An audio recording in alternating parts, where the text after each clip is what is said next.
Want to master grammar so you can speak properly, express yourself better, and understand more? In this video, I'll show you how to master grammar with our lessons and learning program. Let's begin. Number 1. Listen to the lesson conversations and explanations. In every lesson, you learn a conversation. Then, our teachers break down every word and grammar rule. So you're actually learning grammar rules in the context of conversations, and you can easily see how they're used. Once you're done, review the conversation again and again to remember what you've learned. Number 2. Read the bonus explanations and tutorials. With the lesson notes, you get extra grammar explanations and examples that are not presented in the lesson. After you're done with the lesson, read the lesson notes for extra review. You can even save them as PDFs so that you can access them anytime. Number 3. Leave a comment on the lesson. Once you've learned a grammar point, be sure to use it. Leave a comment in the comments section. Write some example sentences for practice. Our teachers will review your comment and give you feedback. Number 4. Unlock even more grammar lessons. If you want to find all of the grammar lessons available, visit our lesson library. Under Category, choose Grammar. You'll get all of the pathways and lessons dedicated to helping you learn and master sentence patterns and grammar points. So, if you're ready to finally learn a new language the fast, fun, and easy way, sign up for your free lifetime account by clicking on the link in the description. Signing up takes less than 30 seconds, and you'll start speaking from your very first lesson. If you enjoyed these tips, hit the like button, share it with anyone who's trying to learn a new language, and subscribe to our channel. We release new videos every week. I'll see you next time. Bye!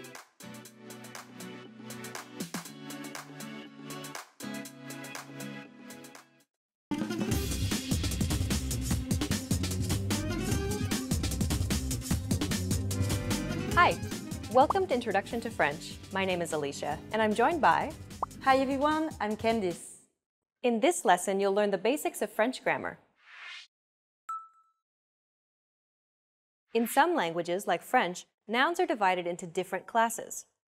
For example, French divides nouns into two classes using gender, masculine and feminine. Let's take a look at some masculine nouns. Lit, fromage, village, livre. Now, feminine nouns. Cuillère, bout, revue, syllabe. There are some rules for learning the gender of French nouns, but they're quite complex. Many consider the designation of gender to be largely arbitrary, so it's likely that you'll just have to memorize them. Okay, so now you know that nouns are divided into gender classes, but why is this important? Learning gender nouns is important for forming sentences in French. For example, lit means bed in French, and it's a masculine noun. If you want to refer to the bed in a sentence, however, you need to add le before the noun. Le lit. In fact, if you want to refer to any masculine noun in French, you need to use le or un. Le fromage, le village, un livre. On the other hand, we use la and une to refer to feminine nouns. La cuillère, la boue, une revue, une syllabe. Now you know how to refer to nouns in French. Similar to nouns, French verbs can also be separated into different classes. There are 3 classes of verbs in French, and they are verbs ending in « et », manger, nager, travailler, aimer. Verbs ending in « ir », finir, ralentir, réagir. And verbs ending in « re », voir, and « ir », mourir, recevoir, lire. Each class of verbs will be conjugated differently when used in a sentence. Let's take a look at a few examples to see how they differ. To swim is nager in French, and it comes from the first group because it ends in « et ». I swim in the present tense would be Je nage, past tense would be je nageais, and the future tense would be je nagerai. Let's compare that to a verb in group 2. To finish is finir in French, and it comes from the second group because it ends in ir. Je finis, je finissais, je finirais. Finally, a verb from group 3. To read is lire in French, and it comes from the third group because it ends with re. Je lis, je lisais, je lirais. We'll teach you how to properly conjugate verbs of different classes in future lessons. For now, just know that there are 3 different categories of verbs in French. Okay, now you know about nouns and verbs in French. Let's learn how to form basic sentences in French. Forming sentences in French is quite simple, especially for English speakers, as French uses the same word order as English. Consider the following example. Le garçon mange un gâteau. In English, this sentence means the boy eats a cake. If we break down the French sentence, we can see that the order matches the English sentence one-to-one. Le, de, garçon, boy, mange, eats, un, gâteau, cake. We can create basic sentences in French simply by exchanging English words for French words. Notice how we use un here, because gâteau is a masculine noun. If the object had been a feminine noun, we'd have used une instead. We can create any basic sentence in French by starting with a subject, in this case, the boy. Le garçon Then follow it with a verb, eats, mange and finally end with the object, the cake. un gâteau. As you can see, the word order in French is just like English. Finally, let's learn how to create negative sentences in French. Negating sentences in French is simple. Simply add ne before the verb and pas after it. J'ai, je n'ai pas. J'aime lire, je n'aime pas lire. Juliette mange, Juliette ne mange pas. You can negate any basic sentence in French this way. Well done! Let's wrap up this lesson by recapping what we've learned. In this lesson, you learned that French nouns are divided into 2 classes, masculine and feminine. Similar to nouns, French verbs are divided into 3 groups. French uses the same subject, verb, object word order like English. And finally, you learned how to negate sentences in French. We've covered only the very basics of French grammar. If you're interested in learning more, check out our French in 3 Minutes video series. In that course, we teach you useful phrases while covering the fundamentals of French grammar, and each lesson is only 3 minutes long. In the next lesson, we'll introduce you to the basics of French writing. See you in the next lesson. Bye! Bye!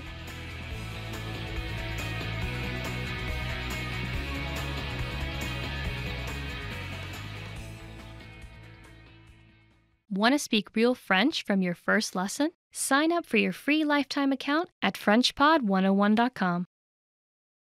Hey watchers! This week we're gonna learn about top 25 French phrases. Let's go! Bonjour. Bonjour is hello. Bonjour, bonjour, bonjour. Hey! Okay, now you can say bonjour any time of the day, even if it's night. Salut, hi. Hi is salut. Salut, comment ça va? Hey, how you doing? So, salut is like bonjour, and you can also use it to say hi and to say goodbye. So when you leave, you can also say salut, à la prochaine. Ça va. How are you? You can say ça va, like just after salut, ça va. Or bonjour, ça va. Or comment ça va? If you only say ça va, it's kind of missing something, so put it after a greeting. So, how are you? How you doing? Comment ça va? Bonsoir. Good evening. Not good night. Almost good night, but not. Bonsoir is also a greeting you can use when you leave or when you enter someone's place. For example, if you go in the evening to someone's house or party, you can say, bonsoir tout le monde. Bonne nuit. Good night. Good night is bonne nuit. Person sleeping next to you. Bonne nuit. Or to your family when you go to sleep. Oui. Yes.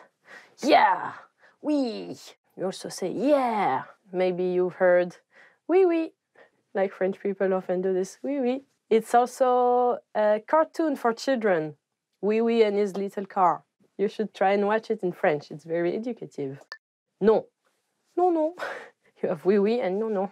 We often say them both. Just use yes and no. Oui et non. Je m'appelle. My name is. Je m'appelle Lia.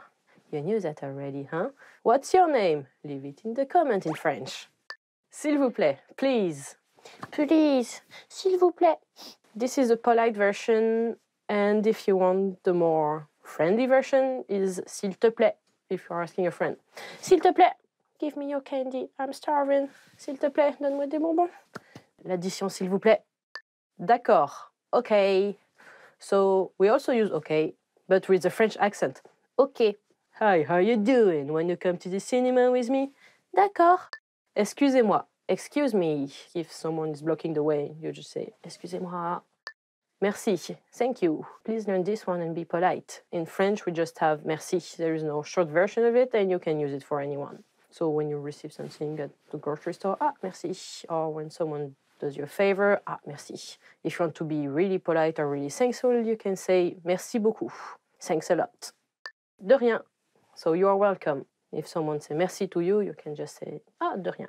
So merci et de rien. Those come in a pair, so learn them together. It's nice. Il est quelle heure? What time is it? Or quelle heure il est? You will more often hear the second version. So, oh, excusez-moi, quelle heure il est? Excuse me, what time is it? Où sont les toilettes? Where is the bathroom? We don't have many available bathrooms in public places, and usually they are really dirty. So, or maybe if you are at someone's house, you can ask, où sont les toilettes? Enchanté, nice to meet you. Bonjour, enchanté, je m'appelle Lia. And here you have 3 of today's words together. Isn't it nice? Bonjour, je m'appelle Lia, enchanté. Comment ça va? Hi, nice to meet you. My name is Lia. How you doing? And you have all of them to greet people and start a nice conversation. So nice to meet you, enchanté. À bientôt. See you soon. This is what I should say at the end of each video.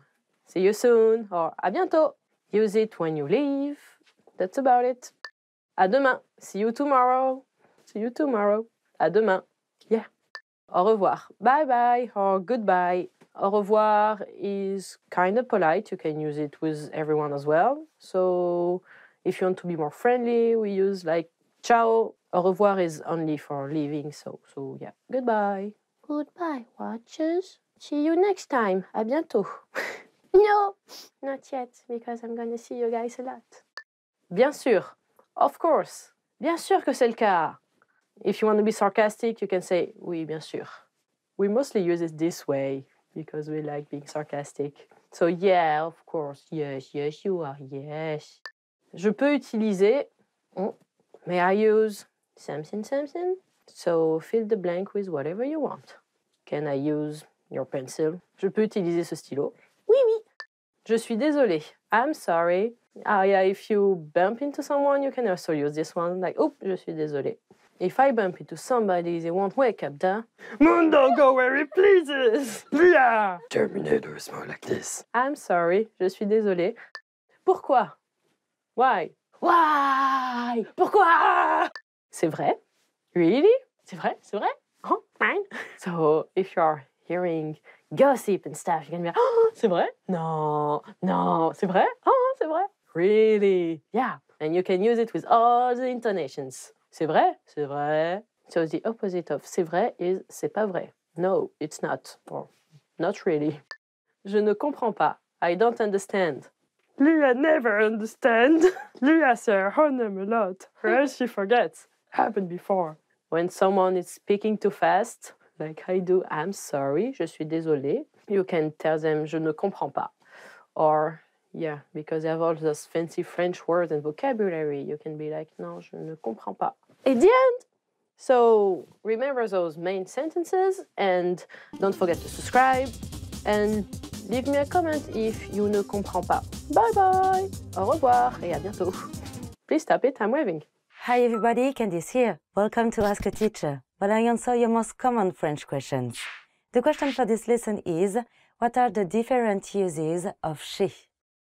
This is a good example of a word that has multiple meanings. You've probably already learned that she plus a personal pronoun means home. For example, je rentre chez moi means I'm going back home. But it can also mean at an office. For example, j'ai trouvé un emploi chez Disney means I found a job at Disney. And j'ai un rendez-vous chez le médecin means I have a meeting at the doctor's office. Finally, she can be translated as among or pertaining to. For example, chez les Français, c'est normal de manger du cheval means among French people, it's normal to eat horse meat. And chez les Américains, les socialistes sont assez rares means among Americans, socialists are rather rare. And chez lui, c'est bizarre means that's strange for him. So to recap, she can be a preposition to refer to someone's house or office. But it can also be a more figurative preposition, meaning for them, amongst these people, etc. It has a fairly broad meaning and can be used in lots of situations. For example, if you want to talk about American culture or politics, you can use the same phrase chez les Américains. As long as the subject is understood, she works just fine. Try to incorporate it into your spoken French. You will sound much more fluent, even when you don't know a word. Do you have any more questions? Please leave them in the comments below, and I try to answer them. À bientôt! Hi everybody, Candice here. Welcome to Ask a Teacher, where I answer your most common French questions. The question for this lesson is, when do you pronounce the S in plus? You might think you should never pronounce the S in plus unless it's before a vowel. But French is an irregular language, and plus is no exception. Whether you pronounce the S in plus and whether you don't also depends on what you mean. So when do you pronounce the S? When you want to say there is more of something. For example, j'ai plus d'amis que toi means I have more friends than you. And when don't we pronounce the S? When we are using plus in a negative sense.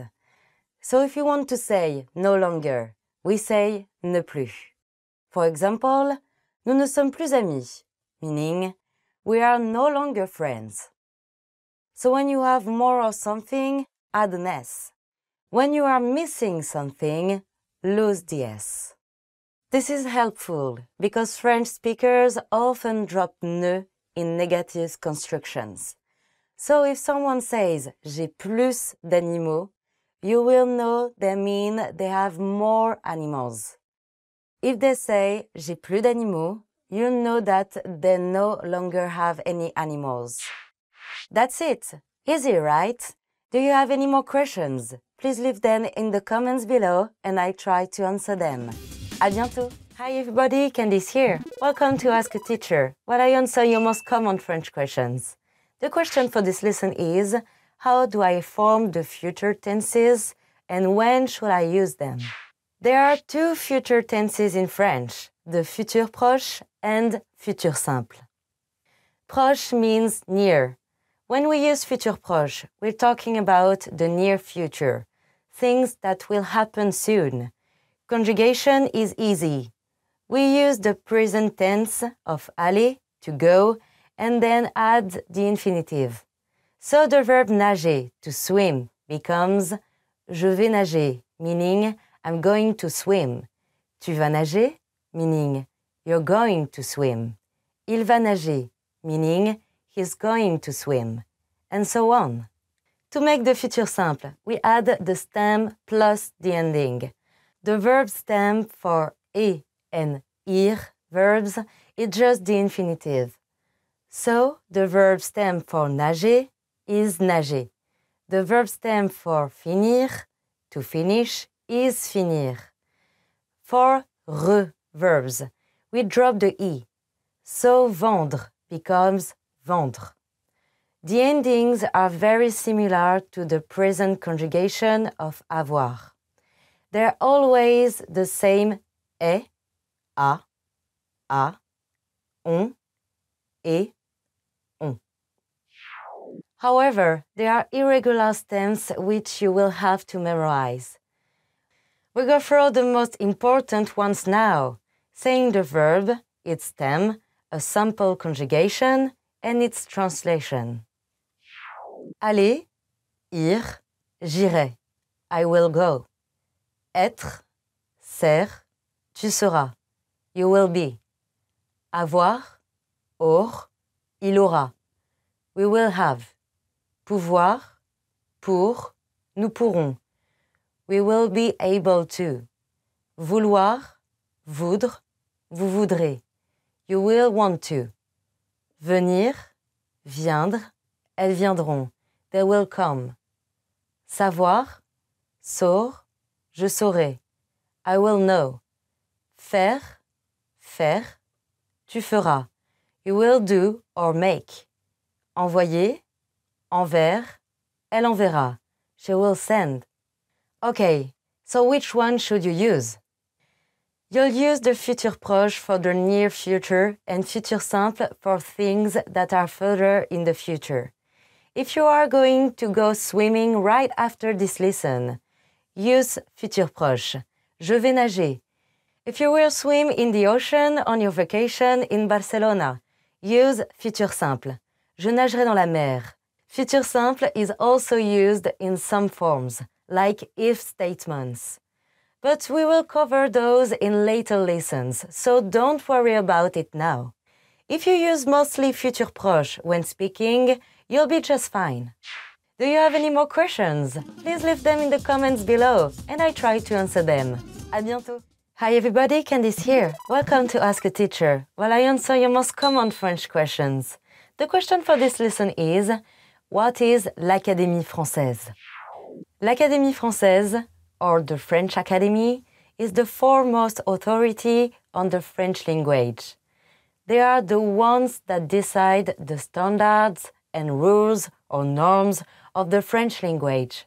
The people who make up the Academy are known as immortals or immortels. There are famous writers, academics, and politicians who are elected for life. The Academy was founded in 1635. During the 17th century, France had a thriving salon culture. A salon is a gathering where people interact for amusement and also to spread knowledge through conversation. Here, men and women of different classes could discuss art, politics, and language on equal footing. This salon culture helped establish France as the center of culture. It also made French the language of refinement and reason in Europe.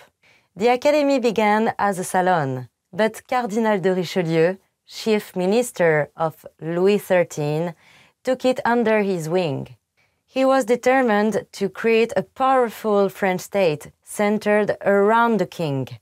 He turned the Academy into a public institution and charged it with making clear rules for the French language. But what is the purpose of the Academy? Its main goal is to produce the French dictionary. However, it took a long time to finish. The first dictionary published by the Academy took 54 years to complete. Today, the Academy still meets and creates dictionaries. Its rules are not always followed, even by members of the government, but it still has a powerful influence on French culture. The French language is one of the main things that binds French people together. Many people see the French language as France's greatest achievement. In the 20th century, Albert Camus famously said, "Ma patrie, c'est la langue française. My homeland is the French language." That said, French people were not always united in language.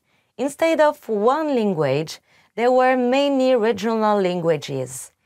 in 1794, at least 6 million people out of 28 million French citizens couldn't speak French at all. During the French Revolution, for the first time, the government needed the consent of the people. The French language became one way to unify citizens. Some revolutionaries in Paris were extremely suspicious of regional dialects and identities. These days, regional dialects are not as common, but they still exist. Corsican, Breton, Gallo, Basque, Franco-Provençal, Occitan, and Catalan have official status in their regions. And that's it. I hope I answered your question. If you have any more questions, please leave a comment below and I try to answer them. À bientôt. See you soon. Hi everybody, Candice here. Welcome to Ask a Teacher, while I answer your most common French questions. The question for this lesson is, what are some English words that French speakers often use? There are a lot of English words that are used in spoken French, and a lot of words of foreign origin in general. However, because they are not considered proper French, they are all treated as slang. L'Académie Française, or the French Academy, regularly comes up with French words to replace these foreign words, but they don't always catch on. Let's take a look at some examples. This one must be the most popular, the word OK. If you want to speak proper French, say d'accord, or its shortened form, dac. But you will hear French people say OK all the time. Here are some more examples. You can probably guess their meanings. Un weekend, un meeting, faire du jogging, faire du shopping, and stress. Clothes are commonly referred to using English words as well. For example, un pull is a pullover.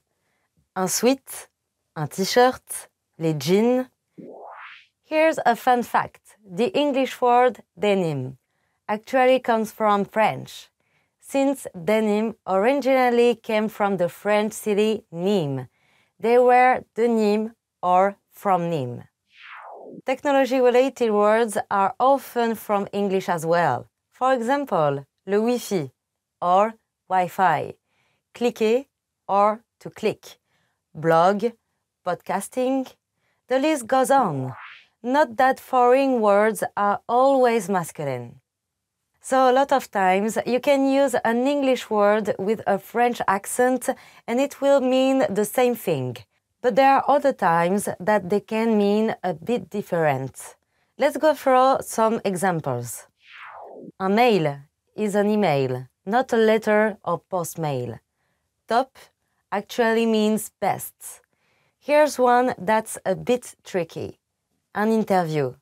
If someone is being interviewed by the press, then it's un interview. If you are going to a job interview, then it's un entretien. Here are also some non-English loan words which comes from Arabic. Un bled means a small town. Le Casbah means house. And kiffer is a verb meaning to like or love. And that's it for now. Do you have any more questions? Please leave them in the comments below and I try to answer them. À bientôt. Hi everybody, Candice here. Welcome to Ask a Teacher, while I answer your most common French questions. The question for this lesson is, what are some good words to connect and contrast sentences or thoughts? This is a very important subject. Using connecting words will help you express more complex ideas. It will bring your French to the next level and you'll sound much more fluent. Here are some useful words to get you started. If you want to add more to what you've said, use these phrases. En plus, meaning in addition to. En outre, meaning moreover. Du coup, meaning so that means. Note that du coup is very informal and should only be used in conversation. If you want to show a causal relationship, you might use puisque, meaning since or because. For example, puisque c'est l'été, je mange une glace. This means, since it's summer, I eat ice cream. If you want to contradict a sentence, you might use malgré, meaning despite. An example is, je me suis endormi malgré le bruit, meaning I fell asleep despite the noise. Cependant and néanmoins both mean however.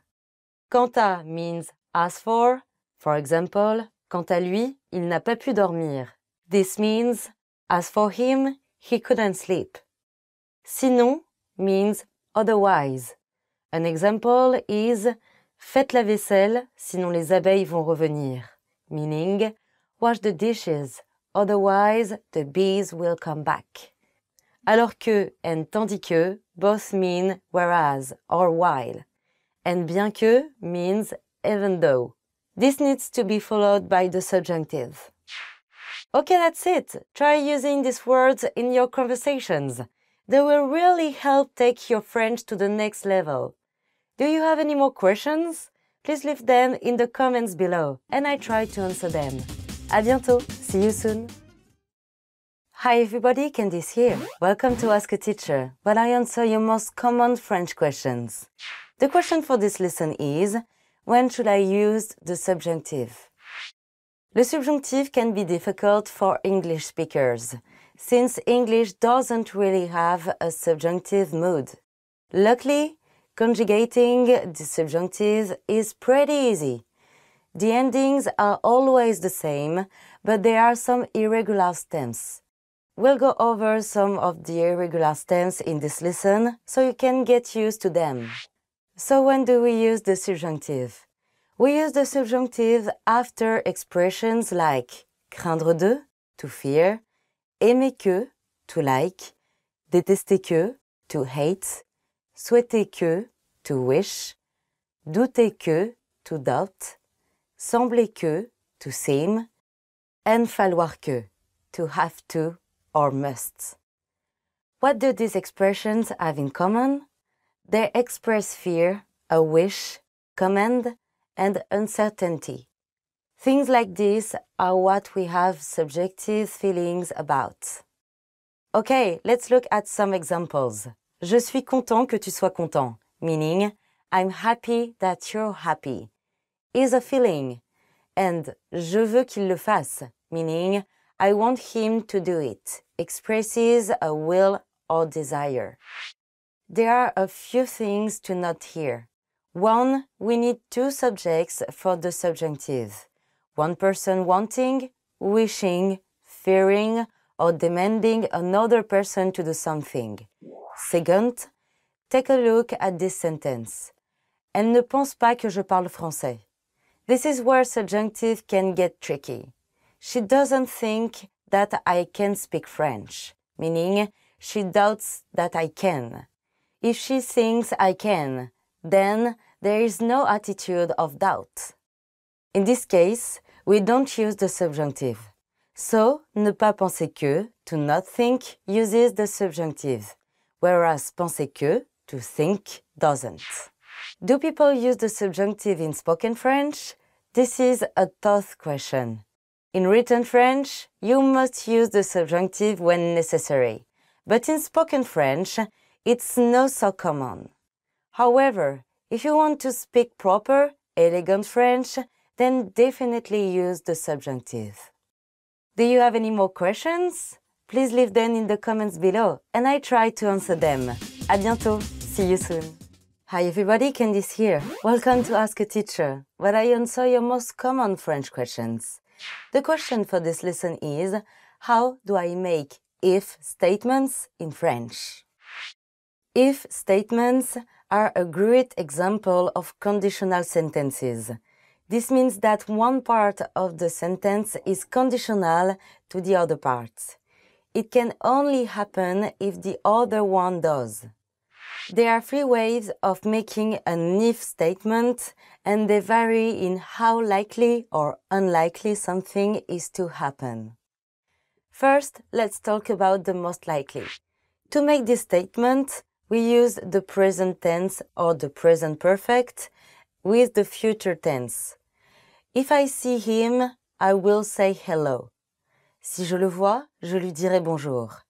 It's not certain that you will see him, but if you do, it's certain that you will say bonjour. Next, let's talk about something that is unlikely. Here, you should use the imperfect and the conditional. This form describes what would happen if the first part comes true. At the moment, it's not true, but it could be. For example, si on pratiquait, on serait intouchable. Meaning, if we practiced, we would be unstoppable. You probably remember the imperfect. You use it to describe things you used to do in the past. The conditional tense might be new to you. To form the conditional, use the same stem as the futur simple and add the imparfait endings. Easy, right? Finally, let's talk about things that are impossible. This uses the conditional perfect. This form is purely hypothetical. You're saying if things had gone differently in the past, then things would be this way. For example, si j'avais écouté ma mère, je n'aurais pas été dans ce pétrin. This means if I had listened to my mother, I wouldn't have been in this mess. Let's have more examples. For a situation where something would really happen if the condition is fulfilled. Si tu écoutes encore ce podcast, ton français s'améliorera. Meaning, if you listen to this podcast again, your French will improve. For a situation where the condition is yet to be fulfilled, si tu pratiquais chaque jour, ton français serait quasiment parfait. This means if you practiced every day, your French would be almost perfect. Lastly, for a condition that is impossible to alter, si tu étais né en France, tu aurais déjà parlé couramment français.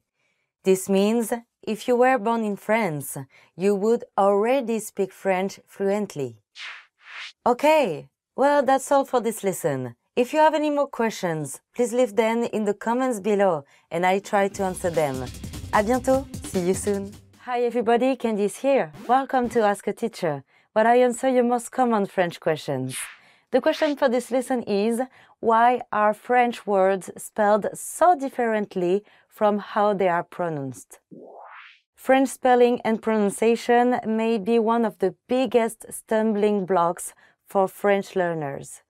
And there are lots of reasons why French words look so different from how they are pronounced. The main reason is history. The French language is often called a mix between Latin, from the Romans, and Gaulish, the ancient language of Gaul, or modern-day France and Belgium. Latin was used as the writing system, but over time, as more people became literate, French also became a written language. The only problem was that there was no standardized way of spelling. Guérir, to heal, was sometimes spelled with an A. Fromage was sometimes spelled like this. François was famously spelled with a Y. And remember that many of the people who could read and write also knew Latin. So when l'Académie Française was tasked with standardizing French, there was a big debate. Should French be spelled the way it sounds, or should it show its Latin roots? For this reason, it might feel like you are only pronouncing half a word.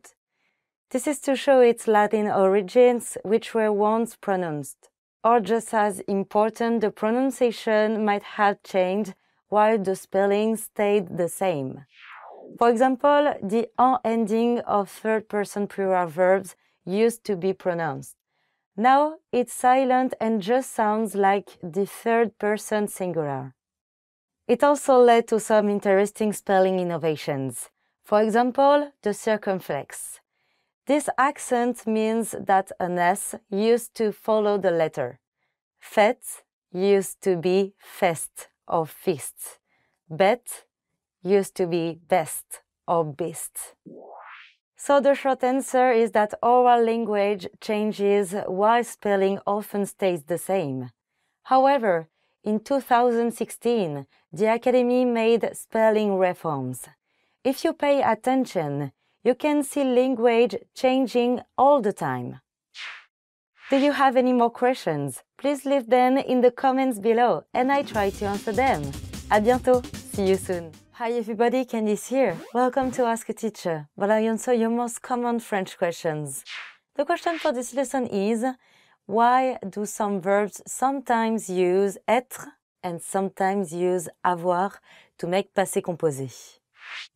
As you might remember, some verbs in passé composé are conjugated with être instead of avoir. These verbs are our Dr. and Mrs. Van der Trump verbs. Dr. and Mrs. Van der Trump is a mnemonic device for remembering the verbs conjugated with être. They are verbs associated with movement and change. But sometimes you will see a Van der Trump verb conjugated with avoir instead.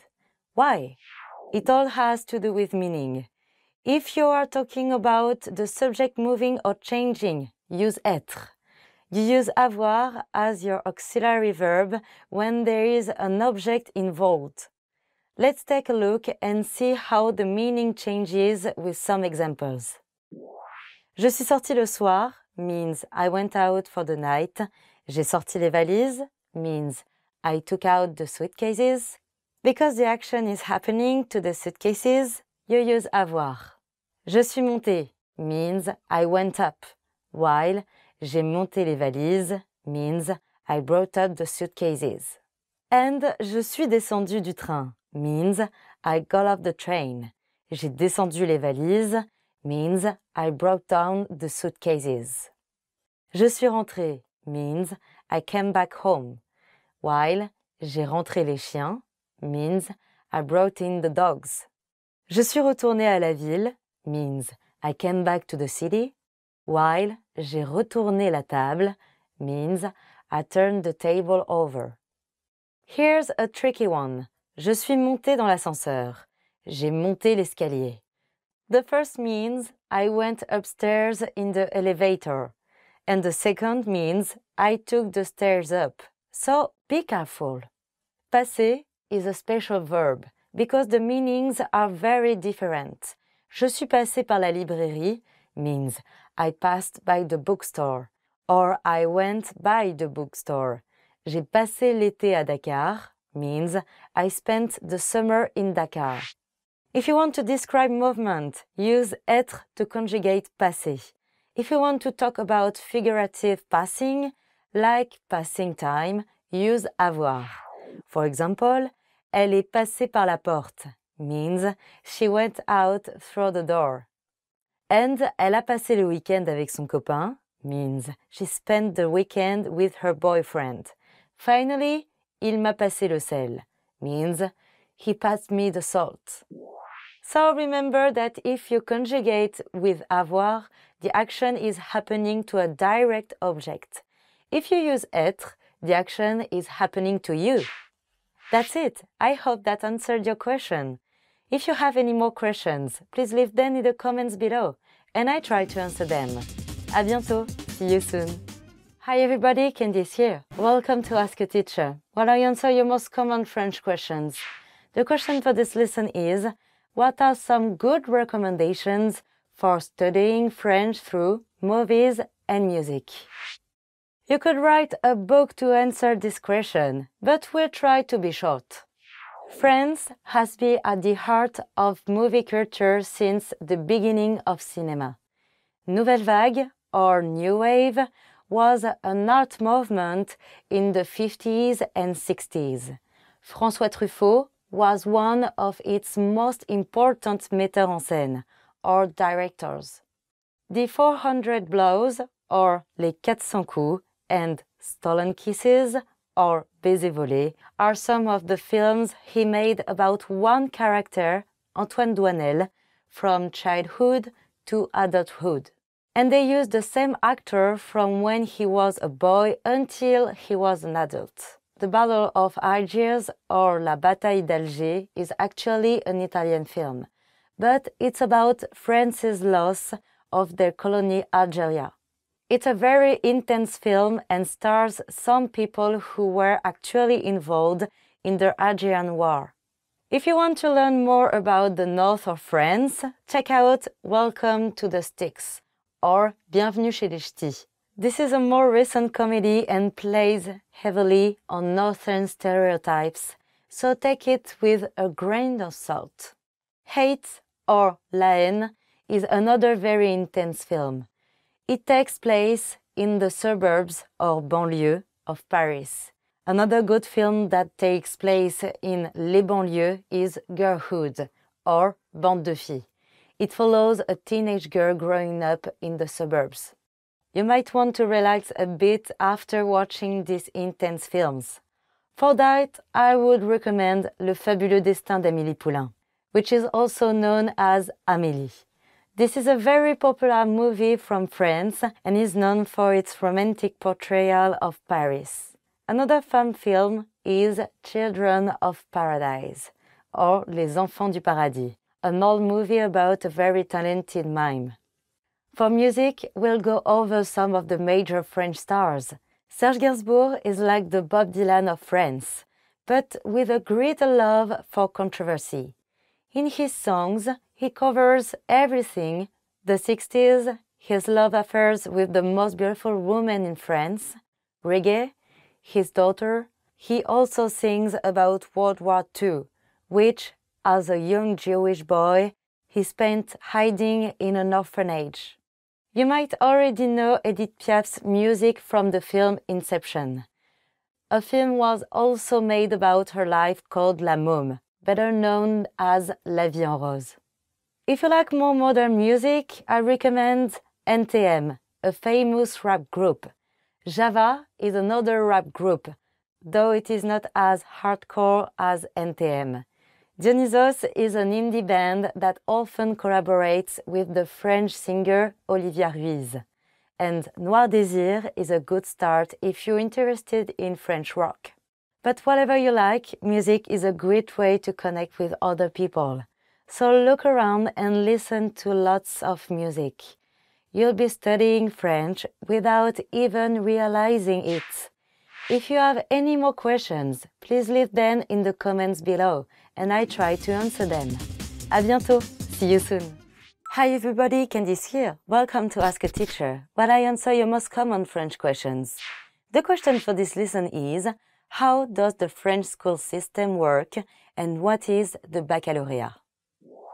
Le baccalauréat is an exam that students can take at the end of their secondary education.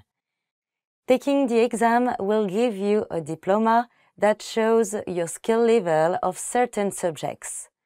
Le baccalauréat, or le bac, is also required in order to go into a university. There are three different types of baccalauréat: le baccalauréat général, le baccalauréat technologique, and le baccalauréat professionnel. Le baccalauréat général is further split up into series, kind of like majors. You can pursue le baccalauréat économique et social, ES, le baccalauréat littéraire, L, or le baccalauréat scientifique, S. This prepares students to enter universities. Le baccalauréat technologique has 8 series and prepares students for working in laboratories, management, or applied arts. Many students go on to study these subjects at university. Le baccalauréat professionnel prepares students to begin working immediately. You can specialize in over 80 different subjects, like industrial maintenance or electric systems. Le bac is scored out of 20, like all French exams. A 10 is a passing grade. A 12 or 13 is assez bien, or satisfactory. 14 or 15 is bien, or good. And 16 or above is très bien, very well done. Le baccalauréat takes a long time to complete. If you take le baccalauréat général série scientifique, you will have to sit for 12 exams total. and some of the exams are 4 hours long. Because of this, students spend their last 2 years preparing for le bac. The school system up until university is quite different from the US system. We'll go through them in chronological order. École maternelle is preschool and starts at age 2 to 5. CP is first grade and the first year of école élémentaire. CE1, CE2, CM1, CM2. Sixième is similar to 6th grade. In France, it is the first year of collège or middle school. Cinquième, quatrième, troisième. Seconde is the first year of lycée or high school. Première is when students would begin studying for le bac. This is the year they would take les épreuves anticipées, exams that everyone takes. Terminale is the last year of lycée. Students spend this year studying for the specific type of bac they want to take. If you are a high school student who is dreaming about attending a French university, you're in luck. You don't have to take the bac to apply. You just have to take a French language exam. And that's it. Do you have any more questions? Please leave them in the comments below, and I try to answer them. À bientôt! Hi everybody, Candice here. Welcome to Ask a Teacher, when I answer your most common French questions. The question for this lesson is, when should I use the pronoun on? On is a very useful personal pronoun. It is conjugated exactly the same as il ou elle, meaning he or she, and it means either one or we. On is a special pronoun because sometimes it refers to no one in particular. In English, we might translate it as the general one. For example, à Paris, on peut voir les anciennes maisons d'écrivains célèbres. Means, in Paris, one can see the former homes of famous writers.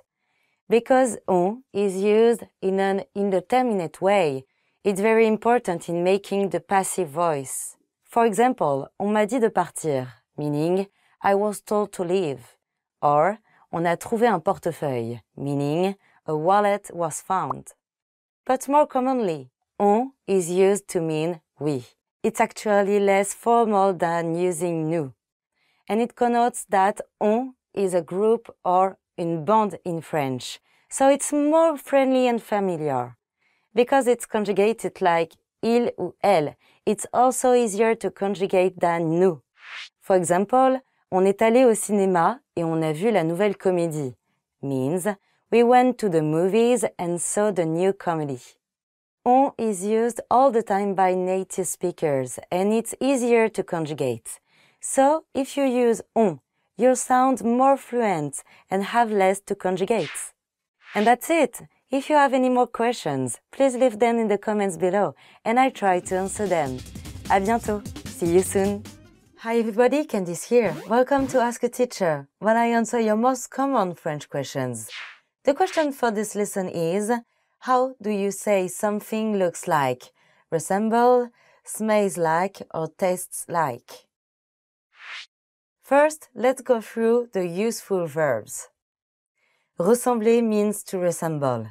An example is, il ressemble à un acteur que je connais, meaning he looks like an actor I know.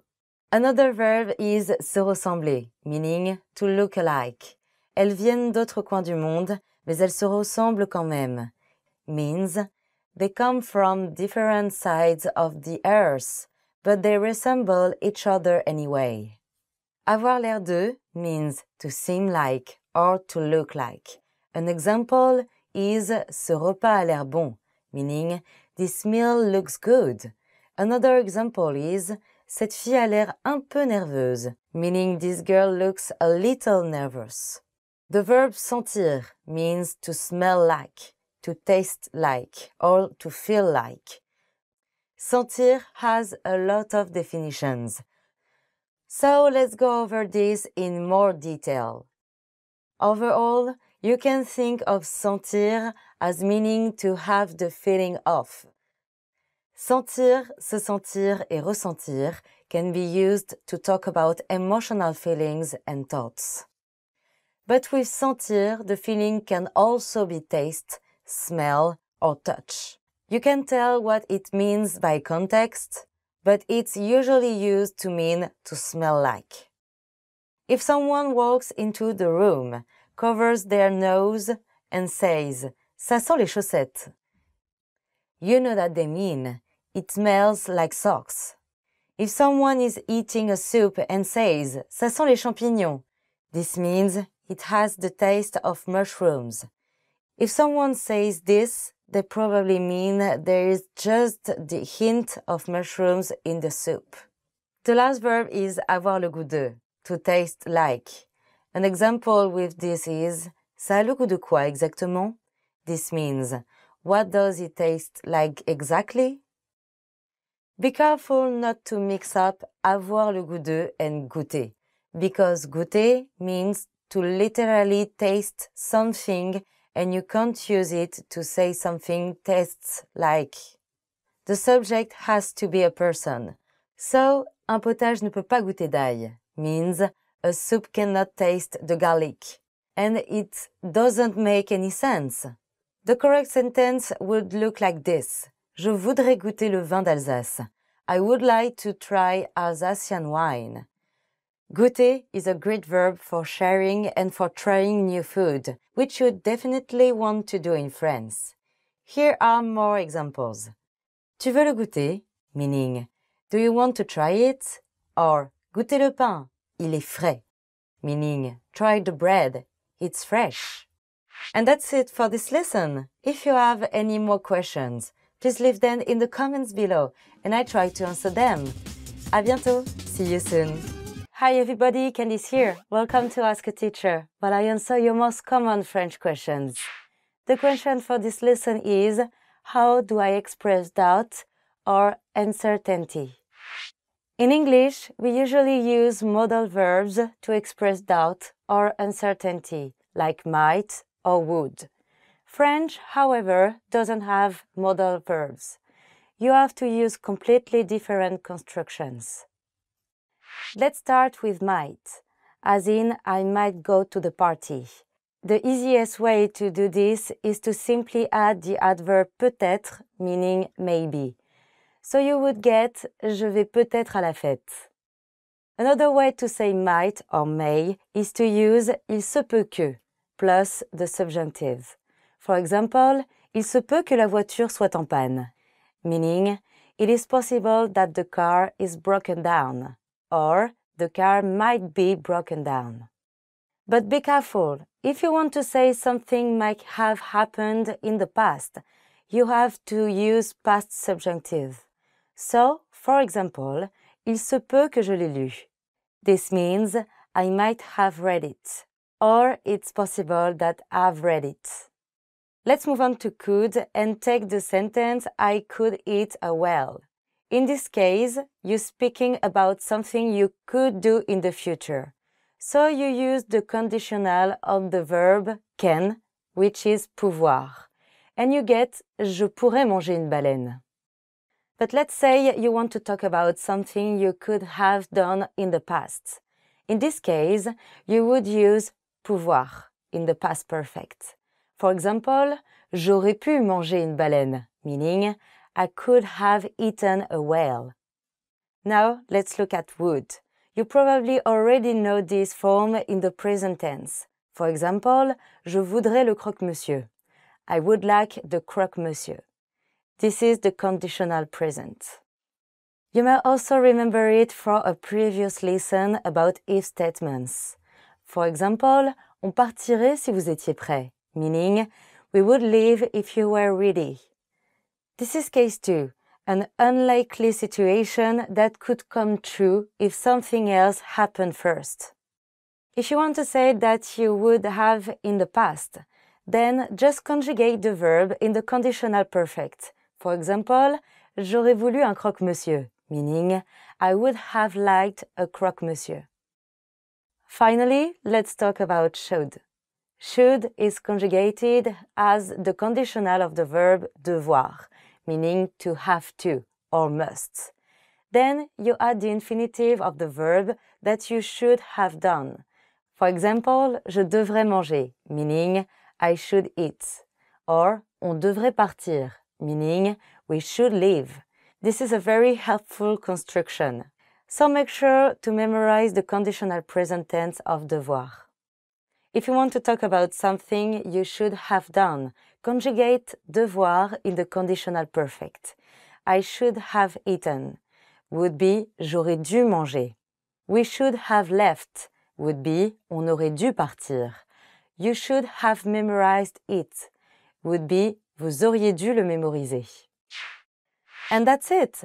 I hope that helped. If you have any more questions, please leave them in the comments below and I try to answer them. À bientôt. See you soon. Hi everybody, Candice here. Welcome to Ask a Teacher, while I answer your most common French questions. The question for this lesson is, what are bandes dessinées? Bandes dessinées are comics and they are an important part of French culture. France has the third largest comic book market in the world, after US and Japan. In fact, BDs are often called le neuvième art, or the ninth art. Unlike typical comics, which are usually funny or just for kids, French BDs can be about almost any subject and for any age. Bandes dessinées are also a great way to improve your French, since many are targeted to children. You may already know some. It should be noted that a lot of these BDs were made by Belgian authors. Les BD franco-belges are comics that are made for French and Belgian audiences. Because they share the same language, they often share comics as well. Here are some popular series you might want to check out. Les Aventures de Tintin, or The Adventures of Tintin, is a famous comic about a young detective, his dog, and his strange friends. Astérix is a funny series about Gauls resisting the Romans. There's also the Smurfs, or as they're known in France, les Schtroumpfs, were created in Belgium. A more recent comic is Le bleu est une couleur chaude. It was recently made into the film. Blue is the warmest color. Persepolis is another recent bande dessinée about a girl growing up during the Iranian Revolution. So if you want to improve your French, try reading bande dessinée. It will help you with French grammar, vocab, and culture while reading interesting stories. That's it. Do you have any more questions? Please leave them in the comments below and I try to answer them. À bientôt. See you soon. Want to speed up your language learning? Take your very first lesson with us. You'll start speaking in minutes and master real conversations. Sign up for your free lifetime account. Just click the link in the description.